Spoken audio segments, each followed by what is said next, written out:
Walaikum salam, NH.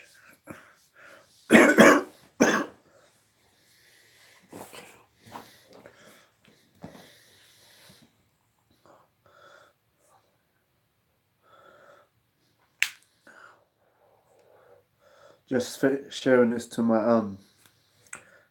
Facebook, Twitter, and Instagram. If you want to follow me on any social media, just type in Street Odin on any social media: Instagram, Facebook, Twitter, um, Snapchat, and you'll be on there.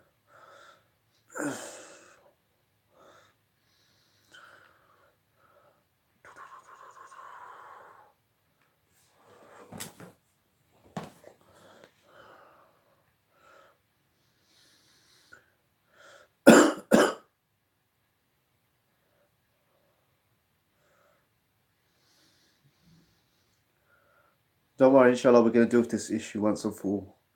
Because a lot of people slyly are trying to say because the Prophet was married to Aisha, at a young age, that's why there's all these grooming gangs. But this can be refuted in such an easy, short way that it's irrelevant.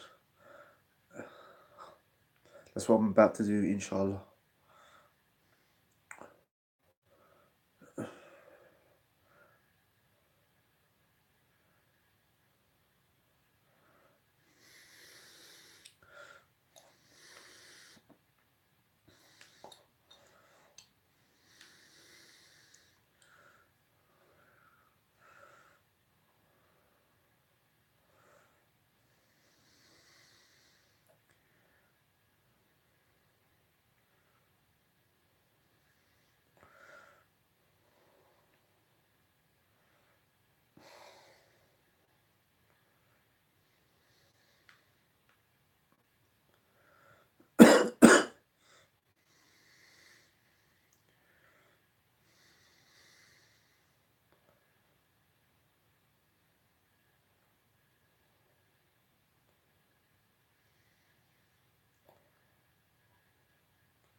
Okay.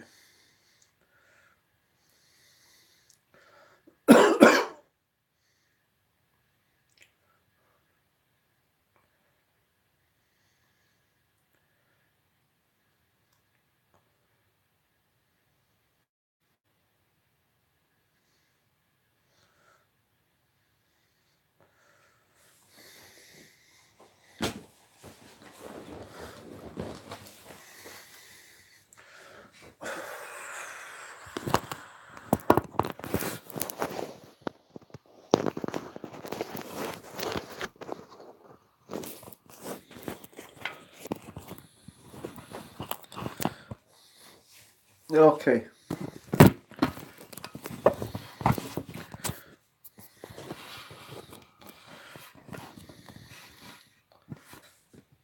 So I'm basically gonna speak about the situation and clarify how you cannot link Aisha's marriage to the Prophet sallallahu alaihi wasallam to grooming gangs.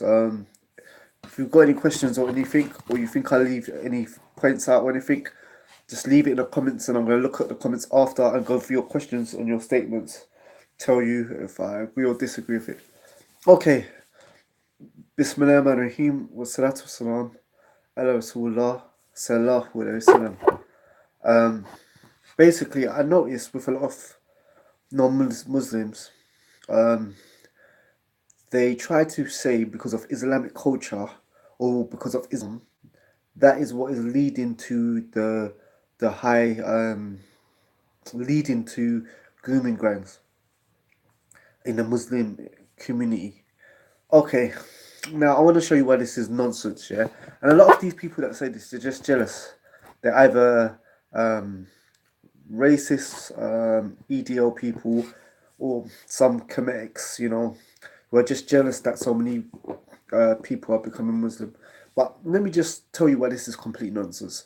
Okay, they're saying that because the Prophet Sallallahu Alaihi Wasallam married Aisha at a young age, that basically a lot of Muslims about this, and then they go and groom girls because Aisha was young, but she was past puberty when she got married, and that's how a man and a woman is divided in Islam when they reach the age of puberty. And 1400 years ago, every civilization didn't wait till 18 or 16. The way they defined a man in the natural world was through signs of puberty. So anyway, they say because the Prophet married Aisha at a very young age, that's why grooming gangs now in 2008, 18 are doing what they're doing. Okay, to show you these people have a disease in your heart, if you're saying it's because of the Prophet's marriage, why he why people are doing these grooming gang things, well, the Prophet's first wife was much older than him. Khadija, she was like decades older than Prophet. Like the Prophet was in his 20s or so forth, and she was like in her 40s or so forth. But they were at least a decade apart. So if it's the case that because of the Prophet's marriage, and if you remember his first wife was older than him by a long mile. So if it's the case that the Prophet's marriage, yeah, was what caused it, why wouldn't Muslims follow his first wife? Secondly, after that, the Prophet uh, was married 9 times. Yeah, he had 9 wives. The youngest one was Aisha. Yeah.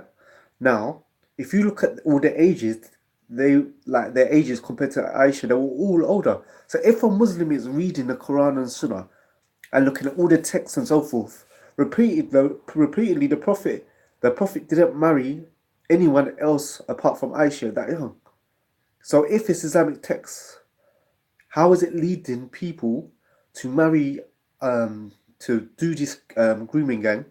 If at the end of the day, most of the time the people that the Prophet married, sallallahu alaihi wasallam, were older. It doesn't make sense. If Muslims are taking the example of the Prophet, the first wife he married was much older than him. Yeah, by 2 decades. Yeah. So if that was, why didn't he take their first marriage and marry someone older?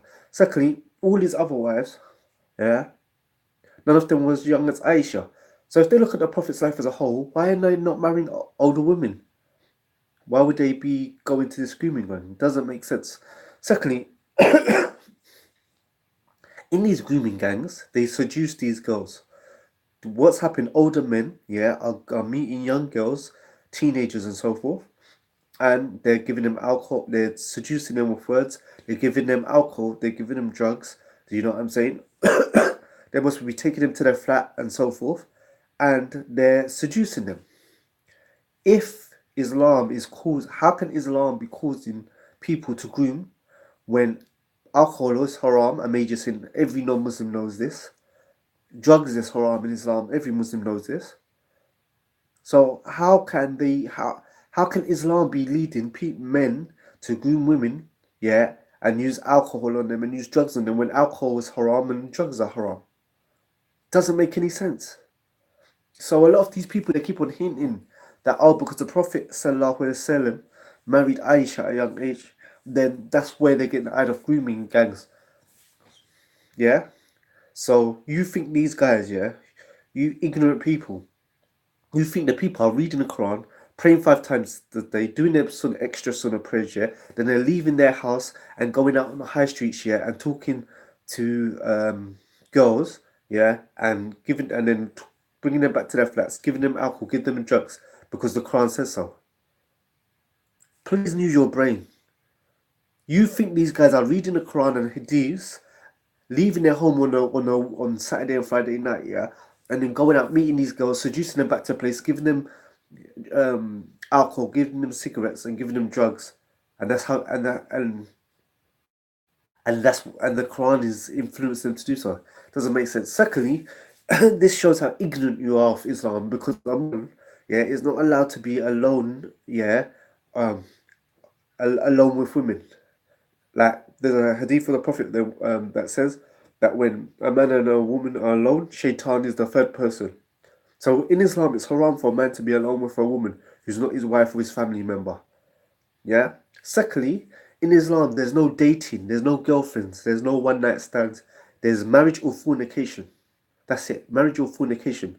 So how can a Muslim man, if you're saying that the Quran and the Sunnah, that it's Islam that's leading people to do grooming gangs, are you telling me that people are reading the Quran, going out on Saturday or Friday night, yeah, linking these girls, yeah, chatting them up, which is haram, yeah, taking them back to their flat, yeah, giving them alcohol, giving them cigarettes, yeah, giving them drugs, yeah, and taking advantage of them? How? How does that make any sense? Where in the Quran or the Hadith does it say that a Muslim man is not allowed alone with a woman? Yeah, he's not allowed to talk to a woman. That's why in our communities it's segregated. Yes, when you go to mosque, when you go to lecture, you'll see men on one side and women are on the other side. Yeah. So the whole thing is at the end of the day, these people, all these people, whether they be EDL football hooligans, whether they be Kemetic jealous people because there's only 10 people in their religion, you know what I'm saying? And they're ashamed of their own religion because they cook for the food for their, and whether it be whoever it would be, yeah, it's nonsense that you're trying to hint or indicate that people are reading Quran and Hadiths and they're doing grooming gangs. Like I said to you, number one, if people are reading the Quran and Sunnah, they will find that the first prophet's wife, yeah, was much older than him. Like the prophet was in his early 20s, and Aisha was in I think her late 40s. But there was at least a decade between them. Yeah, all the other wives of the prophet, peace be upon him, yeah, they weren't. Aisha was the youngest. All of the rest of them were not that age. So if someone is following the Quran and Sunnah, they will look at the majority of the prophet's life and marry older women. So it doesn't make sense that way. It doesn't make sense because grooming gangs, they seduce women with alcohol and drugs and cigarettes and sweet talk them. Drugs, alcohol, and cigarettes are haram in Islam. So the whole thing is that it makes no sense. Also, if a man wants to marry a woman in Islam, he can't if he sees like her sister and so forth. See, in Islam we don't have dating. There's no such thing as dating, and there's no such thing as girlfriends. The way how if you wanted to marry a sister or so forth is either one, they go through the masjid and they say they're looking for a practicing sister, they want to get married and so forth, and they will basically write down what type they're looking for, yeah, and so forth. And same thing with a woman, vice versa. And then if they got lists that match, then they will arrange a meeting, and what will happen? That this meeting will not just be them two alone. Yeah, this meeting, if they've got, obviously if they're from a Muslim family, what will happen is that a brother may see a sister, yeah, and he may ask her for her wali's number. Wali is a guardian. It may be, most of the time it's the father or it's her brother or so forth. And then what happens is that she will give him the wali's number. Some of them might not even give the wali's number, but if anything, they give the wali's number. So what happens before the man even there's no, like I said, there's no dating.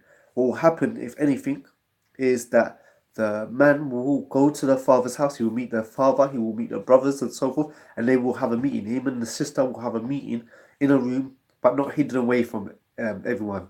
You know, so it will be in a house, yeah, where the rest of the family is. The door will be open, and they will just chat and so forth.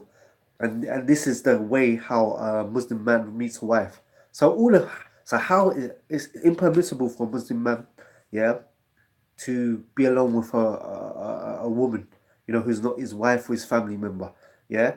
So how is grooming gangs? These guys are going out on the street, picking up girls, taking them back to a flat, yeah, without their, what I'm saying, and so forth. How is this Islamic?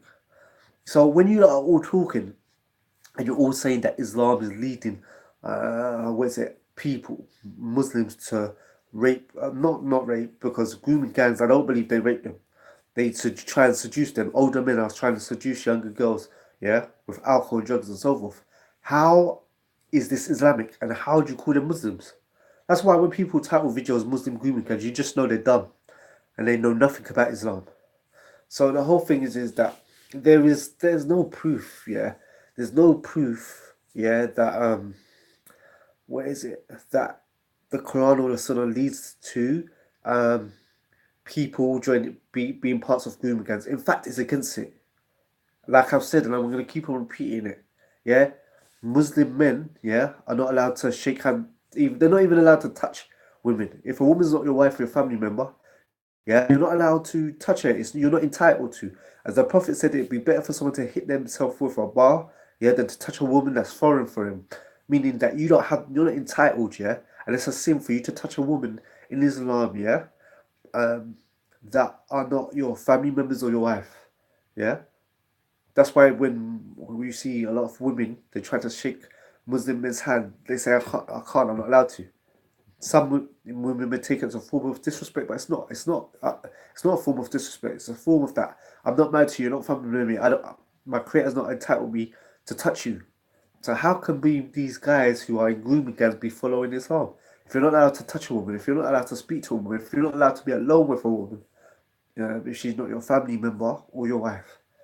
So basically, whenever you hear these people talking, if there's any non-Muslims that are watching, whenever you hear these people talking about Muslim grooming gangs, yeah, just know they're ignorant of Islam. They're 100% ignorant of Islam.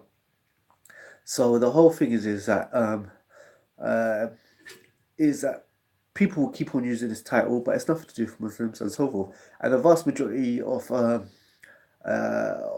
people who are doing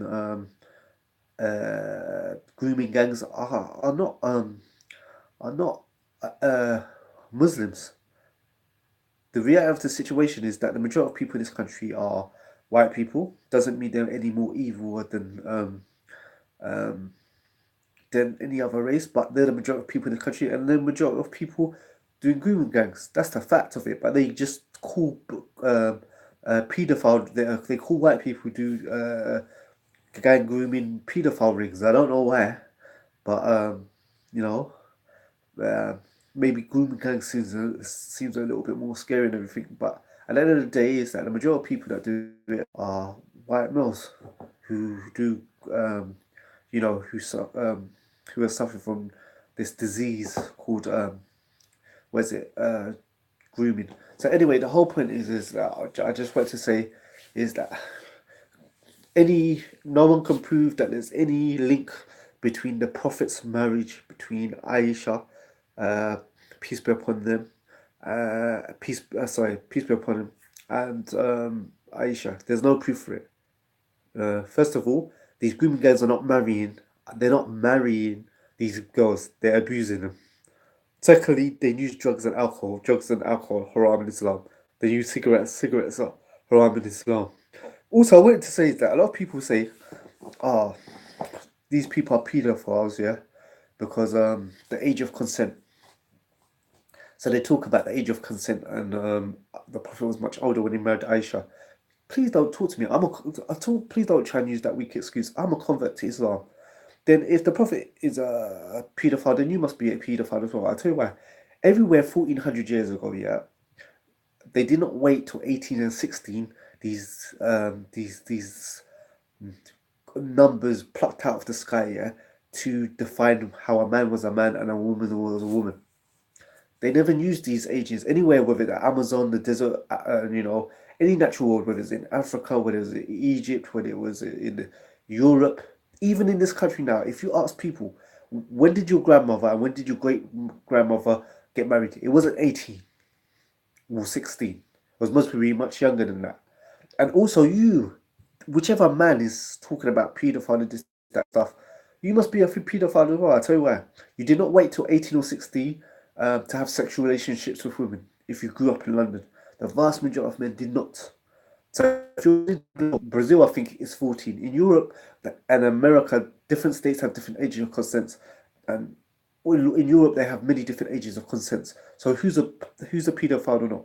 Now, even though me as a Muslim, I know that the Prophet Sallallahu Alaihi Wasallam peace, married Aisha at a young age, I know thousands of Muslims, hundreds of Muslims. And not one Muslim I know, yeah, has got married to someone the age of Aisha, you know, because we live in a different kind of society. Kids at the moment, they do not mature like uh, how people, like, kids don't mature at the ages they did in the past. Like anywhere in the natural world, you know what I'm saying?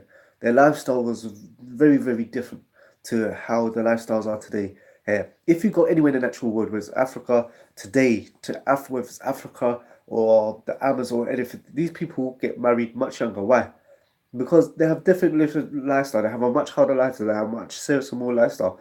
You know what I'm saying? And their life is not built on uni and spending working like was it 30 years to buy a house and this, that, and the other and so forth. Like for example, a big part of life in this culture is, well, not Muslims because we don't deal with mortgage and interest, but the average part of a person's country is, you know, going to school, going to college, going to university, getting a degree, and then also trying to get a mortgage ladder. A man in the Amazon doesn't have to spend all of his life doing that. He just builds a house, you know what I'm saying, from the surroundings, from the environment. He builds a house, bam, that's it. House is built. A woman, she grows up, you know what I'm saying, she reaches puberty and this, that, and the other. Hair start growing in certain different places, that, bam, she becomes a woman. Yeah, he goes out. Maybe he's a shepherd. Maybe he's this, that, and the other. She's clean up things around the house, this, that, and the other. A man becomes a man and a woman becomes a woman. Bam! From when they reach puberty. That's in the natural world. Obviously, our life is not as serious or as fast and advanced in the cities and this, that, and the other. So people are thinking about careers and, you know, studying and then doing all this stuff because this is the society we live in. But at the end of the day, all I'm trying to say to you is that um, to try and say because the Prophet 1400 years ago got married to Aisha at a young age, that's the reason why people do groom gowns. You have no proof of this, and this is just your wishful thinking. You know what I'm saying?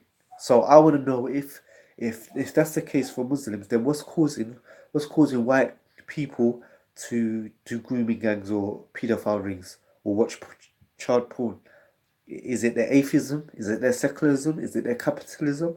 Is it Christianity? Is it their Judaism? Or come on, this is nonsense. So anyway, I hope I've addressed the questions. I hope I've addressed everything. Um, Basically, I'm going to read through the comments, see if there's any questions or anything, and I'll answer them. Hold on a sec. Touch this. Live chat. Okay. Salam. Salam. Boy, salam. Yes, I believe Muslims. Brandon James. I believe Muslims deserve 100% respect and love. Thanks. It's strange. Someone comes into this chat and just chat rubbish. Why you on my? Why did you click onto my video? No one's forcing you to come on there. Why did you come on there? You come on there and you say, like, I'll blow your nose, please. I have a bump in my finger. I can only breathe out of one of my sinuses. Yeah, but why do you hate me? You must know who I am. That's why you clicked on. Why? It's Friday night and you're here on my video. Why? Why? You got no friends, ain't it? They all went out without you. They left you, ain't it? All your friends, they went out without calling you. You know what I'm saying? You called their phone and they said, sorry, the number you're calling is currently unavailable. Tweet whoever, right? You're a loner. There's a lot of politics, Mustafa Diane. There's a lot of politics that are mingled with this grooming gang problem. The issue's way over exaggerated. Not denying it happened. Yeah, it's true. The enemy of Islam will always try and demonize. May Allah reward you for. Okay, yeah. The enemy of Islam will always try and demonize. Yeah, NH, yeah. DJ Silva, may Allah reward you for good words, inshallah. I mean, that's fine. I just want to get this off my chest because I noticed that there's some YouTubers who are talking about Islam and grooming, making videos called Muslim grooming gangs. Come on, man. Some of these comedic people, yeah, they know if they talk to people, they know there's only 10 people following their religion, yeah, or their beliefs, yeah, and they burn them that so many young people, yeah, especially black people and African people and Jamaican people are becoming Muslim, that all they could do is make Muslims videos about Muslims. They know if they talk about these videos about cooking food for their ancestors and giving money to their ancestors and stuff like that, no one's gonna listen. People gonna laugh at them and throw potatoes at them. So they don't they so they know that they can't, what is it, talk about their own beliefs and their own way of life. So they just have to always talk about Islam, Islam, Islam. No, don't be jealous, man. Stop being angry. The thing you follow is a dead religion. You're just upset. So you have to talk about our religion. Talk about cooking food for your dead ancestors. That's it. Talk about that and see if anyone accepts your way of life. Just jealous haters. Always talking about Islam. So anyway, yeah. Salam alaikum, Jong Singh. Alaikum salam, rahmatullah, Rebecca. Yeah, Don King, yeah, full of estrogen. I'm not even going to say his name to advertise for him. But yeah, they're just jealous. They're just jealous that so many people become Muslim. You know what I'm saying? They have to talk about us. Listen, man, we're happy with what we got. If you're happy with if you're not ashamed of what you believe, talk about it. Talk about it. But you know that people are gonna laugh at you. But anyway, yeah, I think that's it. There's no more questions, so I've covered what I wanted to cover. If there's any more questions, let me know, or I'm gonna call it a day, inshallah. Yeah, Donkey, you're right, you're right, you're right. But yeah, I just wanted to address this. So if there's no more questions, I'm gonna call it a day, inshallah. Yep. If there's any topics you want me to, inshallah, talk about, let me know. Or do future videos on. Let me know if there's anything you want me to address. But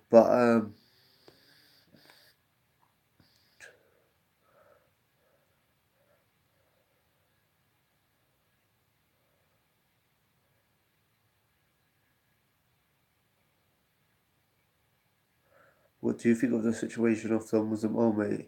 Is it gonna be like Spain and Bosnia? I don't know what's going on in Spain. Spain or Bosnia. What do you mean like Spain or Bosnia? Spain, there was a time when the Muslims ruled it for a long time. I haven't heard anything about it currently. And Bosnia, there was a fitna between the Muslims and Christians, but that was a long time ago. It's died. As far as I know, it's not like that anymore. I think the main problem with the Muslims today is that we're caught up in a culture and shirk and bid'ah rather than following Tawheed in its three categories. That's it. Muslims believe in good luck charms. Muslims celebrate Christmas. Muslims believe in zodiac signs. Muslims. It's a culture. It's a culture. It's a Islam is like people are cultural Muslims, and it's the parents' fault. A lot of parents are cultural Muslim parents. So what happen? They grow here. They raise their kids. You know. They raise their kids and maybe they send them to a madrasa and stuff like that. But when they come home to Bollywood, Nollywood, Hollywood. They do Ramadan because everyone else is doing Ramadan.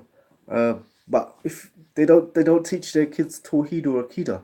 They don't teach them, you know, uh, the difference between like Tawheed and Shirk, why they crush were kafar or why they were disbelievers. So it's like a lot of Muslims are just cultural Muslims due to their parents because their parents don't educate them. So, and when we leave the Sunnah, Allah punishes us. Assalamu alaikum rahmatullah, Mr. E80. Yeah, so the problem is that most Muslim parents don't teach their children Tawheed or Akida. So what happens is that kids grow up, and when they get to the teenage years, um, they start to experiment, with you know different things, music, drugs, boyfriend and girlfriend, and this, that, and the other, and so forth. If they go places like uni, they start getting doubts and stuff like that, and so forth. That's why I'm kind of glad that I'm a convert to Islam, and that I wasn't born into a Muslim family. Because one, I think most people be born into a cultural Muslim family, And two, I think I would take it for granted if I was born into it and so forth. But the large problem with a lot of Muslims is that parents is that they're just cultural Muslim parents, and that their kids, they just raise their kids in a this country, which is a non-Islamic environment, and don't teach them anything. So the kid at teenage years just starts looking around and experimenting with life and um, trying different things out, you know. So the parents are to blame.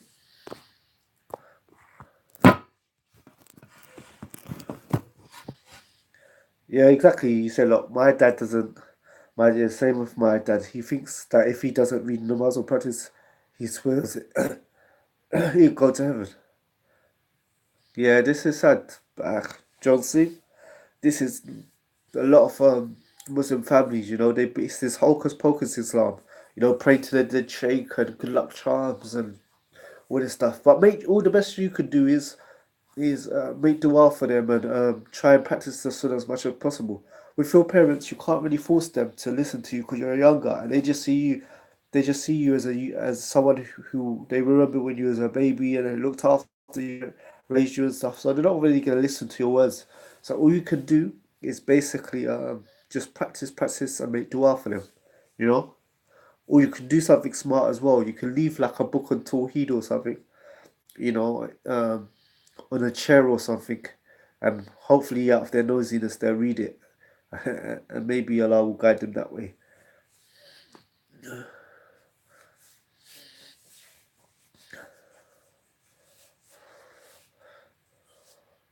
Yeah, may Allah guide him. Ameen. So if there's no more questions, I'm going to. If there's no more questions, I'm going to log off. Inshallah.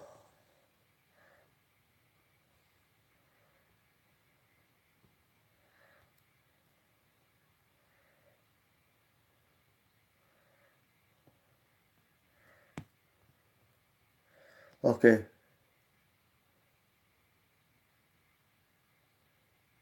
Yeah, mashallah, may Allah reward them. Even when people go to Hajj and they try and make dua to the Prophet, um, they put there's they put a brother next to it so that tells people to go away because they try and make dua to the Prophet.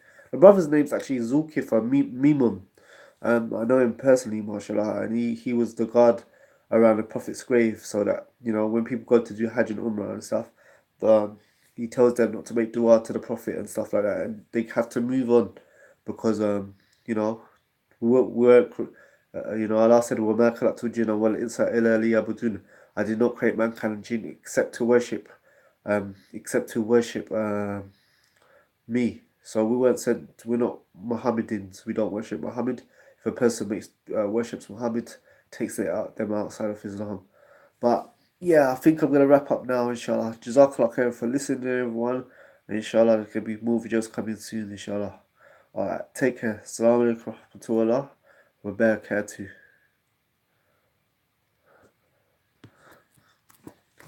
Don King. Yeah. Don't worry. Everyone's gonna get from Allah what they deserve. You know what I'm saying?